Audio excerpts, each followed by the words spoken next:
नमस्कार। आज का हमारा टॉपिक है क्यों अपनाए जाते हैं अंतिम संस्कार के नियम, उनके पीछे के पौराणिक एवं वैज्ञानिक कारण। हिंदू सनातन धर्म में 16 संस्कारों में से एक संस्कार है अंतिम संस्कार।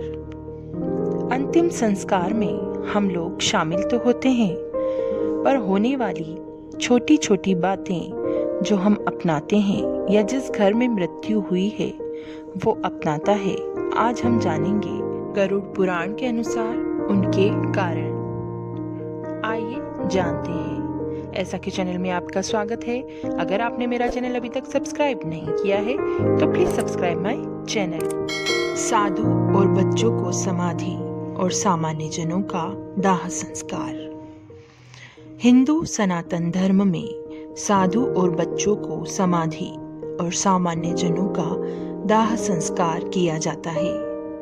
इसके पीछे कई कारण हैं। साधु को समाधि और बच्चों को समाधि इसलिए दी जाती है क्योंकि साधु संन्यास धारण करते समय ही अपने शरीर से मोह त्याग देता है, और बच्चों को इसलिए जमीन में दफनाया जाता है क्योंकि उन्हें मोह माया क्या है यह पता ही नहीं होता।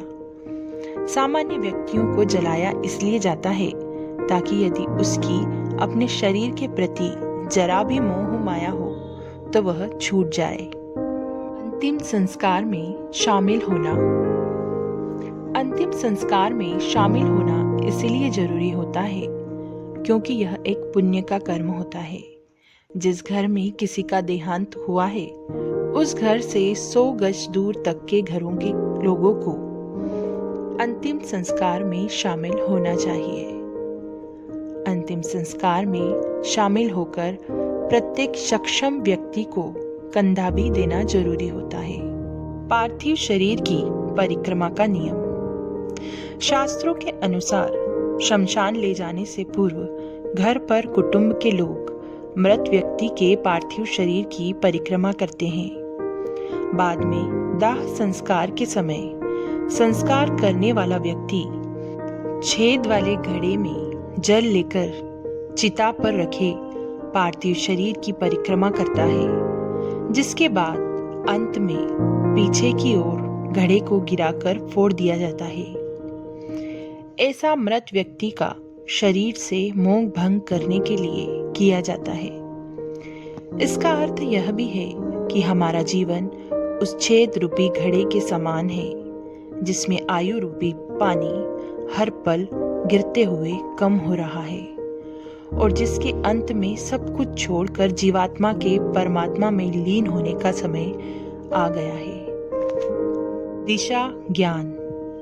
जब पार्थिव शरीर को ले जाया जाता है तो हमेशा उसका सिर आगे की ओर और पैर पीछे रखे जाते हैं। फिर विश्रांत स्थल पर मृत देह को एक वेदी पर रखा जाता है, इसलिए कि अंतिम बार व्यक्ति इस संसार को देख ले।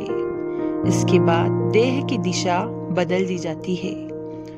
फिर पैर आगे की ओर और सिर पीछे की ओर हो जाता है, अर्थात तब मृत आत्मा को शमशान को देखते हुए आगे बढ़ना होता है।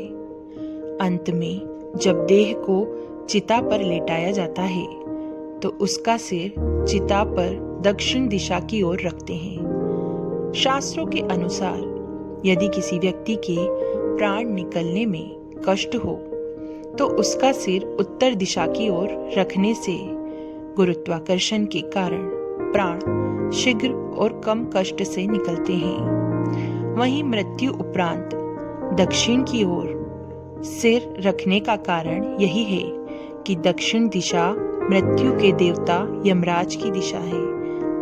ऐसे हम पार्थिव शरीर को मृत्यु के देवता को समर्पित करते हैं। मुक्ति धाम के नियम।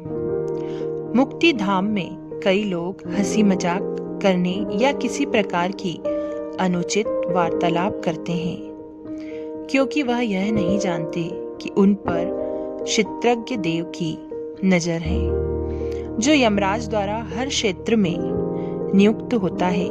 जीव की उत्पत्ति पंच तत्वों से मिलकर हुई है। देहांत के बाद सभी तत्व अपने अपने स्थान पर पुनः चले जाते हैं। पंच तत्वों से उसकी विदाई का क्रम गरिमामय ढंग से अपनाकर किया जाना चाहिए। पंच तत्वों के पूर्ण विधान से ही व्यक्ति की आत्मा को देह और मन के बंधन से मुक्ति मिलती है। मुंडन क्यों किया जाता है?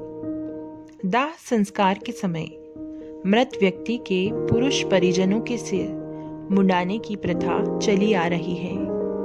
मृत व्यक्ति के प्रति श्रद्धा और सम्मान प्रकट कर उसे कम से कम तब तक याद रखना जब तक मुंडन रहता है। दूसरा, सभी तरह के संक्रमण से बचने के लिए शरीर को शुद्ध और साफ किया जाता है। शास्त्रों के अनुसार दाह के बाद तीसरा मनाते हैं, जिसे उठावना कहते हैं। इसके बाद 10वें दिन मुंडन करवाकर शांति कर्म किया जाता है।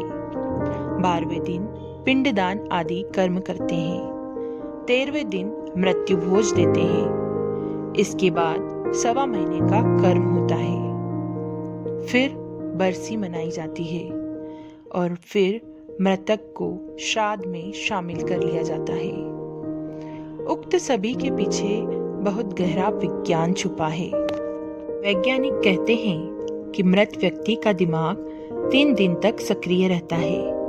यदि कोई बहुत ही स्मृतिवान है तो 13 दिन तक दूसरा जन्म ले लेता है या फिर 1.25 महीना। यदि आसक्ति ज्यादा है तो वर्ष भर लगता है, लेकिन तब तक व्यक्ति पितरों में शामिल हो जाता है। गरुड़ पुराण के अनुसार व्यक्ति मरने के उपरांत ऊपर के लोक में सफर करता है और आपके द्वारा दिए गए तर्पण से ही आगे बढ़ने की शक्ति मिलती है। पूरी वीडियो में आखिरी तक बने रहने के लिए धन्यवाद।